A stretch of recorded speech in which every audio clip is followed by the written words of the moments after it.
नमस्कार मित्रों, मैं कक्षा 10वीं के कुछ क्वेश्चंस व्याकरण संबंधी लेकर आई हूँ। ये आपके परीक्षा के लिए उपयोगी रहेंगे। इसमें 5 साल का निचोड़ है। वह सबसे पहले संधि संबंधी प्रश्न लेकर आई हूँ।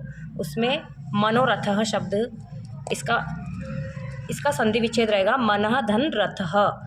इसमें रहेगी विसर्ग संधि। आपके क्वेश्चन इसी प्रकार से आएंगे, वहाँ पर मनोरथ दे दिया जाएगा और आपसे संधि विच्छेद करके संधि का नाम पूछा जाएगा। परोपकारः, पर धन उपकारः, इसमें गुण संधि रहेगी।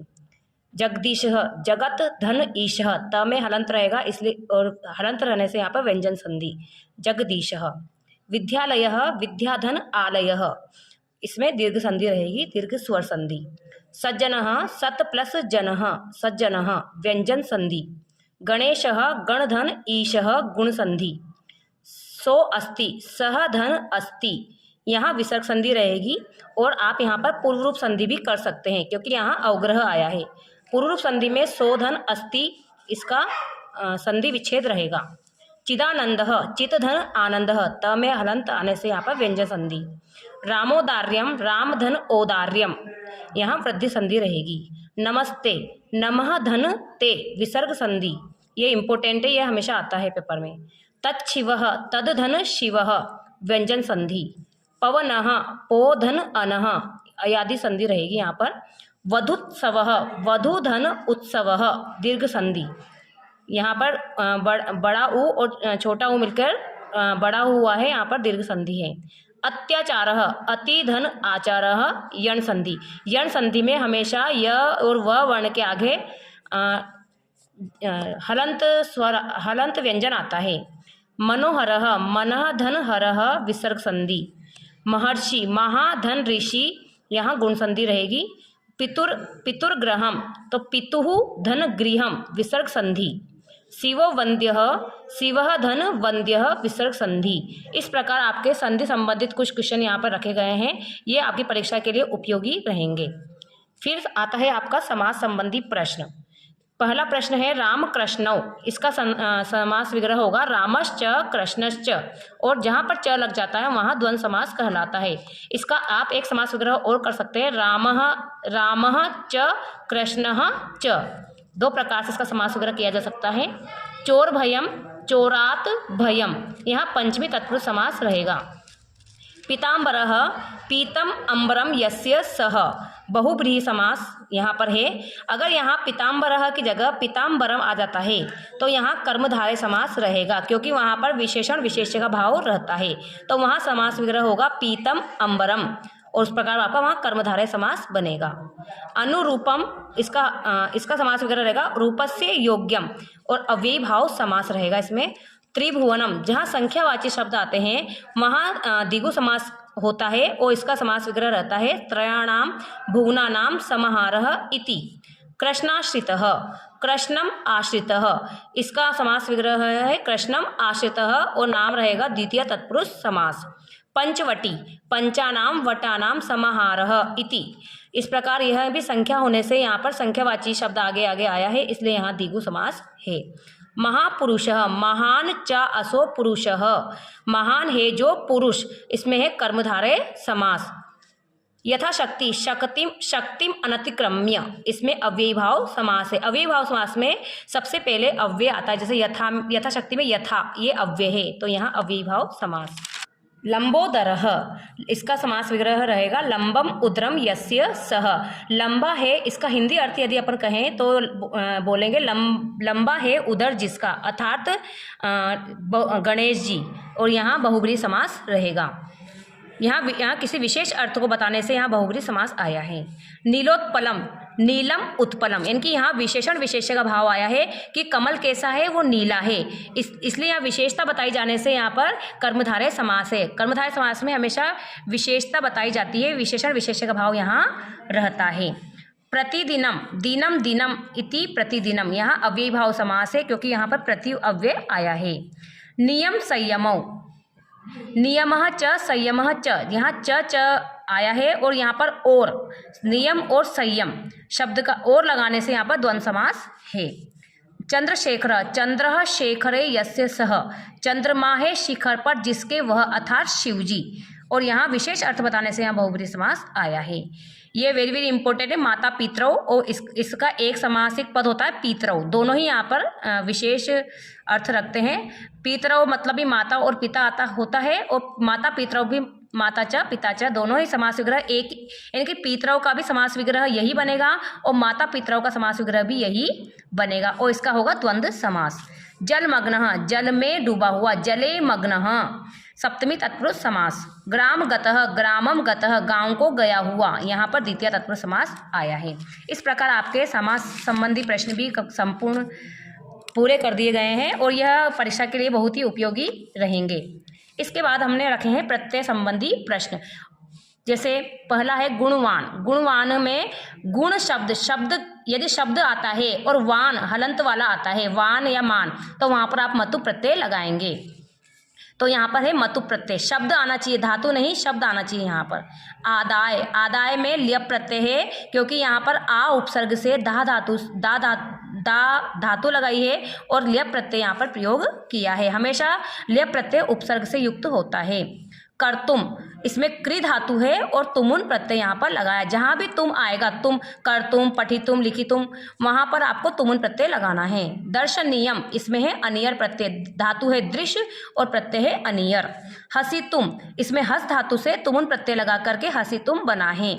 गतवान, अब यहाँ पर भी आप देखिए गुणवान की तरह ही गतवान शब्द का प्रयोग किया गया है। यहाँ भी गम धातु है, लेकिन देखो इसमें क्या परिवर्तन हुआ है, इसमें तवान आ रहा है जबकि वहाँ वान आ रहा है, और यहाँ पर शब्द मतु प्रत्यय में शब्दों का प्रयोग होता है आगे, लेकिन यहाँ धातु का प्रयोग किया गया है, और धातु का प्रयोग होने से गतवान, पृष्ठवान, लिखितवान, इनमें कत्वतु प्रत्यय का प्रयोग होता है। इसलिए आप कन्फ्यूजन में न रहें। यदि शब्द रहेगा तो आप मतुप लगाना, और यदि धातु से तवान आता, धातु के बाद तवान शेष आता है, तो वहाँ पर कत्वतु प्रत्यय का प्रयोग किया जाएगा। अजा, अजा में टाप प्रत्यय है, ये स्त्रीलिंग वाचक शब्द है। गतः, इसमें गम धातु से कत प्रत्यय लगा है। पठन में पठ धातु से क्षत्रि प्रत्यय बना है, क्षत्रि प्रत्यय लग करके पठन बना है। गुणिनी में घिप प्रत्यय है, ये भी स्त्रीवाचक प्रत्यय है, स्त्री प्रत्यय कहेंगे। पठितुम में पठ धातु से तुमुन प्रत्यय लगा है। वैष्णवः, इसमें विष्णु शब्द से अण प्रत्यय लगा करके वैष्णवः शब्द बना है। दर्शकः में न्यूल प्रत्यय है, इसमें दृश्य धातु से न्यूल प्रत्यय लगाकर इसको वु को अक आदेश करके दर्शकः बनाया गया है। शेव में शिव शब्द से अण प्रत्यय लगाकर शेवः बना है। पठितवान में वही तवान आ रहा है, जैसे आपने गतवान पढ़ा था तवान आ रहा है, वैसे ही इसमें भी तवान आ रहा है। तवान आते ही आपको कत्वतु प्रत्यय लगाना है। चाहे तो पृष्ठवान, उसमें त को ट कर दिया गया है। दृष्टवान में भी दृश्य धातु से कत्वतु प्रत्यय लग करके दृष्टवान बना है। तो जहाँ पे भी टवान और तवान शेष बचेगा वहाँ कत्वतु प्रत्यय लगाया जाएगा, और ये वेरी वेरी इंपॉर्टेंट है, ये हमेशा पेपर में आता है। गंतुम, इसमें गम धातु से तुमुन प्रत्यय लगाकर गंतुम बनाया गया है। वर्तमानः, वर्धमानः, इस तरह के यदि शब्द आते हैं तो वहाँ पर ये जो धातु है वर्तमानः, वृद्धमानः, सेवमानः, ये आत्मनेपदी की धातुएं हैं, और इनके साथ मानः आता है। यदि पीछे मानः आता है विसर्ग वाला तो आपको सानस प्रत्यय वहाँ पर लगाना है। पठित्वा, इसमें पठ धातु से कत्वा प्रत्यय लगा करके पठित्वा बना है, और इसका जो प्रत्यय है वो कत्वा प्रत्यय है। विहस्य में वही हस धातु से यहाँ पर लेप प्रत्यय लगा है और आगे उपसर्ग है। इस उपसर्ग के बाद हस धातु आती है, धातु के बाद लेप प्रत्यय को जोड़ करके विहस्य यहाँ पर बना है। धनवान, यहाँ पे भी धन शब्द है, शब्द के बाद वान लगने से यहाँ पे मतु प्रत्यय लगा है। पठिता में पठ धातु से कत प्रत्यय लग करके पठिता शब्द बनाया गया है। इस प्रकार आपके प्रत्यय संबंधी कुछ प्रश्न यहाँ पर रखे गए हैं जो परीक्षा के लिए बहुत ही उपयोगी हैं। प्रश्न नंबर 4, अब अपन उपसर्ग संबंधी प्रश्न पर ध्यान देंगे।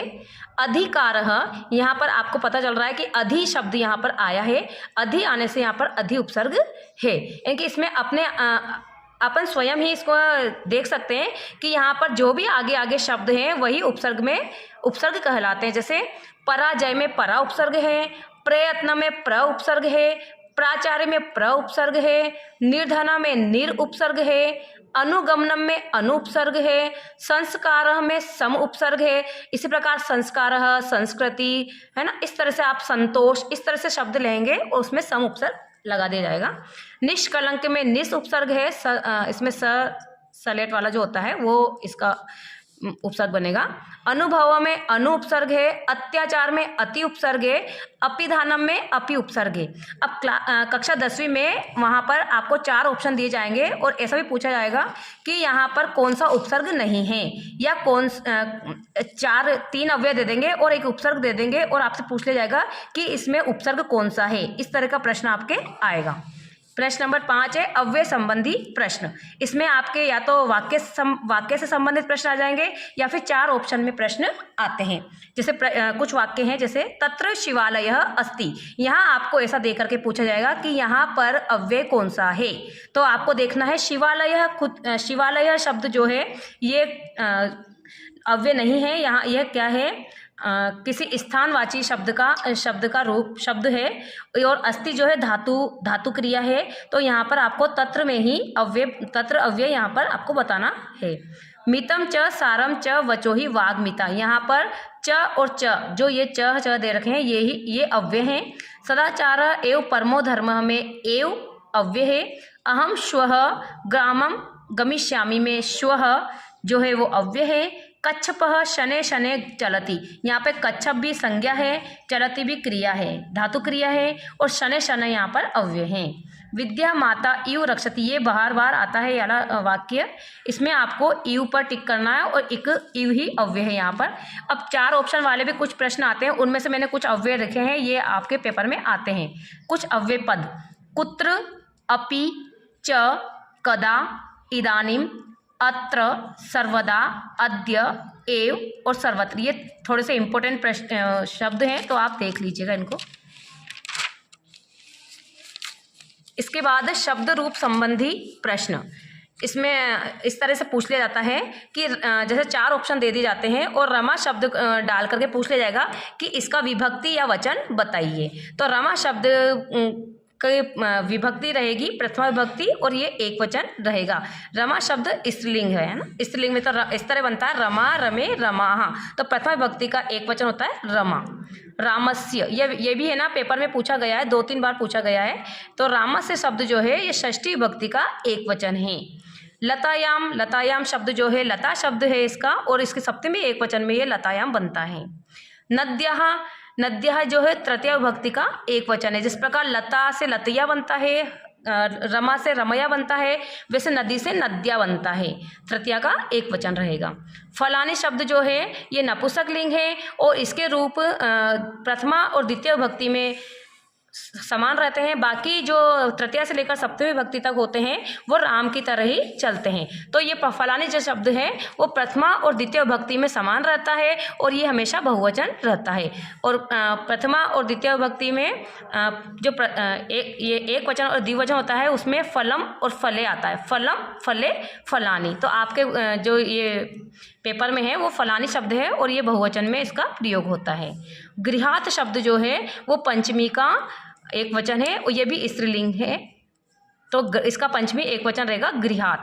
अब राज्ञ यानी राजन शब्द के रूप है, राजा जो होता है उसके हैं, और ये चतुर्थी एक वचन में इसका रूप राज्ञ बनता है। और ऐसे ही भवान शब्द है उसमें भी भवते चतुर्थी एक वचन में बनता है, तो मैंने दोनों को एक साथ ऐड कर दिया है। बालकम शब्द जो है वो द्वितीया का एक वचन है। जैसे बालक शब्द जो है अकारांत पुल्लिंग में है, जिस प्रकार राम के रूप चलते हैं उसी प्रकार बालक के शब्द के रूप भी चलते हैं। बालिकया जो है स्त्रीलिंग का है, और तृतीया एक वचन में बालिकया इसका रूप रहेगा। पुस्तकम प्रथमा और द्वितीय विभक्ति में एक वचन रहता है। पुस्तकम शब्द जो है नपुंसकलिंग होता है, और इसके रूप चलते हैं पुस्तकम, पुस्तके, पुस्तकानि, पुस्तकम, पुस्तके, पुस्तकानि। प्रथमा और द्वितीय में दोनों ही समान चलते हैं, और बाकी रूप राम की तरह चलेंगे। तो प्रथमा और द्वितीय में एक वचन पुस्तकम होता है। नदी नाम षष्ठी विभक्ति का बहुवचन है। कस्मात शब्द जिस प्रकार अपने गृहात पढ़ा उसी प्रकार कस्मात होता है, और ये पंचमी विभक्ति का एक वचन रहेगा। बालिकाय और तस्य ये स्त्रीलिंग का है, और ये चतुर्थी विभक्ति का एक वचन रहेगा। रामे शब्द जो है वो सप्तमी एक वचन का रूप है। फलेन जो है तृतीय विभक्ति एक वचन का रूप है। फलम मैंने अभी पहले ही बताया था आपको कि फलम शब्द जो है वो नपुंसकलिंग का होता है, और राम की तरह ही इसके तृतीया से लेकर सप्तमी तक के रूप एक जैसे ही राम की तरह ही चलते हैं। तो राम में जिस प्रकार रामेण होता है वैसे फल में फलेन होता है। बालकात शब्द जो है पंचमी विभक्ति का एक वचन है। फलम शब्द प्रथमा विभक्ति द्वितीय विभक्ति का एक वचन है। और बालकात ये वापस रिपीट हो गया, इसको कट कर देते हैं। इसके बाद राज्ञः शब्द जो है वो षष्ठी विभक्ति का एक वचन है। इस प्रकार और अलग तरह से भी प्रश्न आ जाता है तो आप उसको भी देख लीजिएगा। त्रिषु वचनेषु लिखत, इसमें तीनों वचनों में लिखने के लिए प्रश्न आता है। बाकी ये जो पहले के पेपर है जैसे 2017, 18, 19 के, उसमें इस तरह के प्रश्न ज़्यादातर पूछे जाते थे। अब ये ऐसे नहीं पूछे जाते हैं, पर मैंने फिर भी आपको नॉलेज के लिए आपके इसमें डाल दिए हैं। रामा शब्द की पंचमी विभक्ति पूछी गई थी, उसकी पंचमी विभक्ति है रामात, रामाभ्याम, रामेभ्यः। किम शब्द जो है स्त्रीलिंग, पुल्लिंग, नपुंसकलिंग तीनों में ही चलते हैं और इनके तीनों के ही अलग अलग रूप बनते हैं। तो यहाँ पर किम शब्द का पुल्लिंग का द्वितीय विभक्ति पूछी गई थी, तो इसका है कम, कौ, कान। अब आप ये जो साधु प्रथमा ये जो मैंने बाद में डाले हैं, इनको आप देख लीजिएगा। ये केवल आपको लर्न करने के लिए है, इसमें समझाने का ऐसा कुछ भी नहीं है। आगे आप देखिए प्रश्न नंबर 7 साधु धातु रूप संबंधी मैंने प्रश्न डाले हैं। इसमें पठति शब्द जो है ये लट लकार प्रथम पुरुष एक वचन का है। इस तरह के आपके कुछ धातु रूप आएंगे और वहाँ पर आपसे पूछा जाएगा कि कौन सा लकार है, कौन सा पुरुष है। अपठताम में ये अपठदाम जहाँ भी अ आता है वो लंग लकार कहलाता है, तो अपठदाम लंग लकार का प्रथम पुरुष का द्विवचन है। इस तरह ये कुछ मैंने डाल दिए हैं, इनको आपको केवल रिवीजन के रूप में देखना है। पर्याय संबंधी प्रश्न, पर्याय संबंधी प्रश्न में कुछ प्रश्न आते हैं जैसे आम्रम को क्या बोलते हैं, दूसरा एक और शब्द क्या है, तो उसका रसालम। ये वेरी वेरी इंपॉर्टेंट है और ये शब्द आएंगे। शरीरम को क्या बोलते हैं, शरीर जो अपना शरीर है उसको बोलते हैं तनु या वपुहु। सलिलम मतलब होता है जलम, इनकी जल इसका पर्यायवाची है। वनम का काननम बनेगा। पाषाण का प्रस्तरह बनेगा। मुख का आननम बनेगा। सूर्य का भानु या रवि भी बन सकता है। कुटिलम का वक्रम बनता है और पत्नी का भार्य बनता है। इसी प्रकार कुछ विलोम संबंधी प्रश्न हैं, जिस प्रकार दूषितम का शुद्धम, बुद्धिमान या पंडित का मूर्खः, दानवाय का मानवाय, सुलभ का दुर्लभ, सार्थकम का निरर्थकम, संपतौ का विपत्तौ। और विशेष संबंधी कुछ प्रश्न आते हैं जैसे मधुराभि गीतानी। इसमें आपसे या तो विशेष पूछ लिया जाएगा या विशेषण पूछ लिया जाएगा, या इसमें आम नमी में भी प्रश्न आते हैं। जैसे मधुराभि गीतानी यानी गीत मधुर हैं, तो मधुर गीत है तो गीत का विशेषण क्या बना कि वो मधुर है, तो विशेषण आपका मधुर रह जाएगा और विशेष्य आपका गीतानी रह जाएगा। यानी बालक सुंदर, बालक कैसा है, वो सुंदर है, तो सुंदर उसकी विशेषता हो गई, इसलिए इसे विशेषण कहेंगे और बालक विशेष्य कहलाएगा। विशाल ग्राम, गांव कैसा है, विशाल है, इसकी विशेषता क्या है गांव की कि वो विशाल है, तो इसका ये विशेषण बन गया विशाल और ये विशेष्य हो गया। चतुरः काका में कौवा कैसा है, चतुर है, चालाक है, तो चालाक है इसलिए इसकी विशेषता क्या है कि वो चालाक है, तो ये विशेषण कहलाएगा। और जो कौवा है उसकी विशेषता बता रहे हैं तो ये एक विशेष्य कहलाएगा। मूषकः शनै शनै चलति, इस तरह का भी वाक्य आएगा तो उसमें आपको मूषक के साथ चल रहा है, धीरे धीरे चल रहा है, तो इसकी क्या विशेषता है कि वो धीरे धीरे चल रहा है, तो ये इसका विशेषण बन जाएगा और मूषक इसका विशेष्य रहेगा। इसी प्रकार श्वेतः अश्व धावति, सफेद घोड़ा दौड़ रहा है, तो घोड़ा कैसा है, सफेद है, तो सफेद इसकी विशेषता है इसलिए विशेषण और ये विशेष्य। सुंदरी बालिका, बालिका कैसी है, सुंदर है, तो इसकी विशेषता है कि वो सुंदर है इसलिए विशेषण और ये विशेष्य। अति दीर्घ प्रवास, प्रवास जो है दीर्घ है, तो प्रवास कैसा है, दीर्घ, इसकी विशेषता क्या है प्रवास की कि वो दीर्घ है इसलिए विशेषण और ये विशेष्य। विचित्रा देवगति, देवगति इनकी भाग्य की गति कैसी होती है, विचित्र होती है, तो भाग्य की गति तो है ये तो विशेष्य बनेगा और इसकी गति जो विचित्र है वो विशेषण बनेगा। जननी तुल्य वत्सला, जो जननी होती है माता होती है तुल्य वत्सला, इनकी इसका विशेषण बनेगा ये तुल्य वत्सला, इनकी अपने पुत्रों में समानता रखती है, तो ये विशेषण बनेगा और ये विशेष्य बनेगा। अब वाच्य संबंधी कुछ प्रश्न दिए गए हैं वो देखिए। इसमें क्या होता है, जैसे जो कर्ता होता है उसको तृतीय विभक्ति में बदल देते हैं यदि कर्म वाच्य बनाते हैं तो, और खादति का खाद्यते हो जाता है और रोटी काम का प्रथम विभक्ति में चला जाएगा। तो सह रोटिकाम खादति, सह रोटिकाम खादति, वह रोटी खाता है, इसका कर्मवाच्य बनाएंगे तो सह को तेन करेंगे, सह तौ ते तम तौ तान तेन, तो इसका तृतीय का एक वचन होगा तेन, तो यहाँ तेन लगा दिया, रोटिकाम को रोटी का लिख दिया और खादति को खाद्यते करते हैं। इसी प्रकार गियति, यदि गायति होगा तो गियते करेंगे, पठति होगा तो पठ्यते करेंगे, है इस प्रकार निवार्यति होगा तो निवार्यते कर्मवाच्य में करते हैं। गायकेन गीतम गीयते, जैसे गायक के द्वारा गीत गाया गया, तो यहाँ गायकेन का प्रथमा में करना पड़ेगा आपको कर्तृवाच्य बनाने के लिए, गायकः, गीतम का गीतम ही रहेगा और गीयति का हो जाएगा गायति। क्योंकि गीतम क्या है, नपुंसकलिंग है, इसलिए प्रथमा और द्वितीय में एक समान ही रहेगा। छात्र ग्रंथम पठति, इसका तृतीय में छात्र का हो जाएगा छात्रेण, ग्रंथम का ग्रंथः, पठति का पठ्यते। बलवता विरुद्धम अपनी भोजनम पाच्यते, यानी कि बलवान विरुद्ध होने पर भी भोजनम पचाता है। तो बलवान के द्वारा, तो यहाँ बलवान का होगा यह तो तृतीय विभक्ति है, यहाँ पर प्रथमा करना पड़ेगा बलवान, विरुद्धम अपनी भोजनम का सेम रहेगा और पाच्यते का पाच्यति हो जाएगा। कह छायाम निवारयति, कौन छाया को रोकता है, तो कह का केन हो जाएगा, छायाम का छाया हो जाएगा, क्योंकि ये तो द्वितीय विभक्ति है, ये आपको प्रथमा में बदलना है, तो छाया हो जाएगा।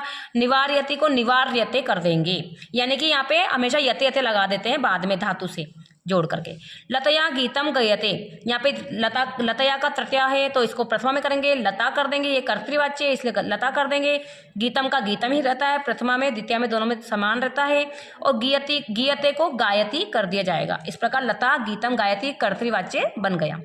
रामः पत्रम लिखति, इसका ये सिंपल वाक्य है, इसको कर्तृवाच्य, इसको कर्मवाच्य बदलना है, तो यहाँ पर राम को रामेण कर देंगे, तो रामेण पत्रम का पत्रम ही रहेगा, पत्रम लिख्यते हो जाएगा। बालकेन गृहम गम्यते, तो यहाँ पर बालकेन का प्रथम विभक्ति में एक वचन में बालकः, गृहम का गृहम ही रहता है और गम्यते का गच्छति हो जाएगा। छात्रन हसति का छात्र हसति हो जाएगा। मया पुस्तकम पठ्यते का मया का अहम हो जाता है, पुस्तकम का पुस्तकम रहता है और पठ्यते का पठामी हो जाएगा, अहम के हिसाब से पठामी हो जाएगा। संबंधी प्रश्न के बाद आपके व्याकरण संबंधी जो प्रश्न है सारे ही कंप्लीट हो जाएंगे। इसके बाद अपन प्रश्न उत्तर लेंगे। कल से किताब जो बुक अपने चलती है 10वीं में उसके प्रश्न उत्तर लिए जाएंगे। अभी आप ये देखिए, इसमें कारक संबंधी प्रश्न में आते हैं श्री गणेशम नमः, इस तरह का वाक्य आता है और इसमें आपको नमः के योग में यहाँ पर गणेश में चतुर्थी लगाई जाएगी, तो इसका बनेगा श्री गणेशाय नमः। इस वृक्ष से पत्रम पतति, जहाँ भी पत्ता अलग होता है, जिससे भी अलग होगा वहाँ पर पंचमी विभक्ति लगती है, तो वृक्ष से की जगह यहाँ पर वृक्षात आ जाएगा और पत्रम पतति। यहाँ पर एक वचन में है, यानी पत्ता एक है इसलिए पत्रम पतति आया है। यदि बहुवचन होगा तो आपको यहाँ पत्राणी पतंती लगाना होगा। सीता रामस्य सह वनम गच्छति, यहाँ पे यदि किसी के साथ जाया जाता है तो वहाँ जिसके साथ जाया जाएगा वहाँ तृतीय विभक्ति का प्रयोग करते हैं, इसलिए रामस्य में रामेण लगा दिया जाएगा, तृतीय विभक्ति का प्रयोग कर दिया जाएगा। तो यहाँ पे आएगा सीता रामेण सह वनम गच्छति, सीता राम के साथ वन जाती है, तो जिसके साथ जाएगा वहाँ तृतीय विभक्ति लगा देंगे। बालक माता बालकम दुग्धम ददाति, जिसको भी कुछ दान आदि किया जाता है या फिर कुछ दिया जाता है तो वहाँ चतुर्थी विभक्ति लगाते हैं, जिसको अपन देते हैं। तो माता बालकाय दुग्धम ददाति, यहाँ पे बालकम की जगह आपको बालकाय करना होगा, क्योंकि जिसको भी दिया जाएगा वहाँ चतुर्थी विभक्ति लगा दी जाती है। अहम जलम पीबती, यहाँ पर ये गलत दे रखा है, अहम जलम पीबती, यहाँ पर आपको अहम के साथ पिबामी लगाना है, तो यहाँ पे आएगा अहम जलम पिबामी। अहम के साथ हमेशा पिबामी, खादामी, लिखामी इस तरह के धातु क्रिया लगाई जाती है। कृषकः ग्रामे गच्छति, यहाँ पर कृषक गांव की ओर जा रहा है, तो ये जो ग्रामे है ये गलत दिया हुआ है, इसमें आपको गम धातु के साथ आपको यहाँ पर द्वितीय विभक्ति का प्रयोग करना है और बनेगा कृषकः ग्रामम गच्छति। छात्रः विद्यालय पठति, तो यहाँ पे भी वही कर्म आपका बदल दिया गया है, तो कर्म में आपको द्वितीय लगानी है और यहाँ पर ये बहुवचन करना पड़ेगा, क्योंकि यहाँ पर छात्राः है इसलिए बहुवचन करके आपको बनाना पड़ेगा। छात्राः विद्यालयम पठन्ति,